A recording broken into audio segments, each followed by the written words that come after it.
सरकार से दोनों लेकर एक हमें दे दो, 100 रुपए एक्स्ट्रा देंगे। 100 रुपए एक्स्ट्रा में सिलेंडर लेकर 150 रुपए एक्स्ट्रा में दे देंगे। 12वीं क्लास में आते आते डरते नहीं थे, जेब में 2-2,500 रुपए हमेशा रहते थे। 12वीं क्लास में जो एलपीजी सिलेंडर का डीलर था ना, उस समय पूरी डिस्ट्रिक्ट में एक डीलर होता था। हम उस डीलर के ऑफिस में घुस गए बिना परमिशन के और उनके जाकर बोला, भाई साहब नमस्कार। तो उसने मेरी तरफ देखा भी नहीं, उसने कहा बोलो। लेकिन बचपन से ही आदत थी कि ऐसा कुछ बोलो कि सामने वाला देखने के लिए मजबूर हो जाए, और यह कला है। क्या आप किसी नए व्यक्ति के साथ जाते हैं तो क्या ऐसा वर्ड बोलते हैं? क्या जब आप ट्रेन में रहते हैं तो क्या ऐसा शब्द बोलते हैं कि सामने वाला पड़ोसी सुनने के लिए मजबूर हो जाए? यह कला है सेल्स की, और जिस दिन इसे सीख जाओगे, जहां जाओगे वहां पर डिस्ट्रीब्यूटर तैयार हो जाएगा। जाओगे वहां ऐसा क्या बोलो कि अगला ही वो आदमी हमें देखना चालू कर दे। मैंने 12वीं क्लास में जब उसके ऑफिस में गया तो मैंने कहा नमस्कार। उसने मेरी तरफ देखा नहीं, उसने कहा हाँ बोलो। तो मैंने पहली लाइन बोली, सर आप मेरे आइडियल हैं, आदर्श हैं, मैं जीवन में कुछ बनना चाहता हूं तो आपके जैसा। तब उसने मेरी तरफ देखा, उसने कहा बताइए क्या हेल्प करूं? मैंने कहा सर हेल्प मत करो, एक जानकारी लेकर आया हूं, उसे सुनो। मैंने पता लगा लिया है कि आप अमीर कैसे बने। सरकार के द्वारा जितने सिलेंडर आपको दिए जाते हैं ना, उसमें से कुछ आप ब्लैक कर देते हैं। वो खड़ा हो गया, उसने कहा तू है कौन? चल खड़ा हो, है कौन? अंदर कैसे आया? और तू इंफॉर्मेशन ले रहा है कि इंक्वायरी कर रहा है? मैंने कहा सर मैं इंफॉर्मेशन इंक्वायरी नहीं दे रहा हूं, आप मेरे आइडियल है, आदर्श है, जीवन में मैं आपके जैसा बनना चाहता हूं। आपका नाम जब बदनाम होता है ना समाज में, तो मेरे से रहा नहीं जाता। इसलिए मैं निवेदन लेकर आया हूं कि आज के बाद आप एक भी सिलेंडर ब्लैक ना करें, जो भी करना है मेरे थ्रू करें।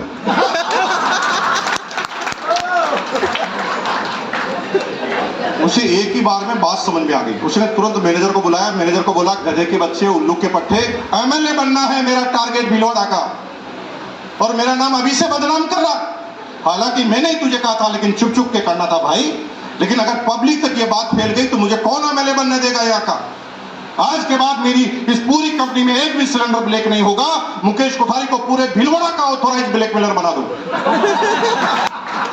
उस आदमी के पास उस जमाने में 25 लाख देने के बाद एजेंसी आई थी हमारे पास, डायलॉग से आ गई। एक डायलॉग बोला एजेंसी हमारे पास ब्लैक की, 2-2,500 रुपए पर मंथ कमाते थे। जितने भी स्कूल के गुंडे, बवाली, बदमाश, शैतान बच्चे होते थे, सब हमारे जिगरी यार हुआ करते थे, क्योंकि सबके खाने पीने का इंतजाम हम किया करते थे। क्योंकि जब उनकी जेब में 1 रुपया नहीं होता था, तब हमारी जेब में 2,500 रुपए होते। 80-80 किलो के मुस्तंड पहलवान हमारी क्लास के, स्कूल के, मैं आगे चलता था, सब मेरे पीछे पीछे चलते थे, और पूरे दिन भर कहते थे मुकेश जी हुक्म करो। क्या बोलते थे मुझे? मेरी वजन था 48 किलो। 80 के साल के 80 किलो के आदमी मुझे कहते थे हुक्म करो। ये पैसे में कितनी ताकत है भाई, तुम्हें पता ही नहीं है। एक दिन कमा के देखोगे तो पूरी दुनिया तुम्हारे पीछे घूमने लग जाएगी। पढ़ाई लिखाई में रुचि नहीं थी, पढ़ता था मजबूरी थी, क्योंकि कुछ समझाने वाला नहीं था। मैं जो ही क्लास में जाता था, क्लास में मैथमेटिक्स का टीचर आता था, मेरी सबसे खराब कभी उससे बनती नहीं थी। वो क्या है, पूरे दिन भर ट्रिग्नोमेट्री पढ़ाता था।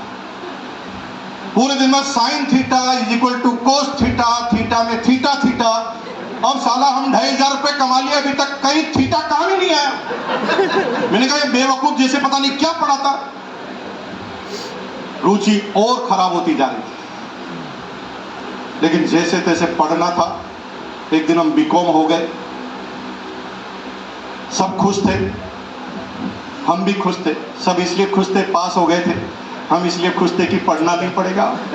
हमारा तो टारगेट ही अलग था कि अब पिताजी कुछ कह नहीं सकते, हमारी बीकॉम हो गई, अब कुछ पढ़ना, बड़ा जम के बिजनेस कर। क्या करेंगे? रिसर्च किया, बड़ी कंपनी बनानी है, ये सब सोचा था बीकॉम करते। क्या सोचा था? बड़ी कंपनी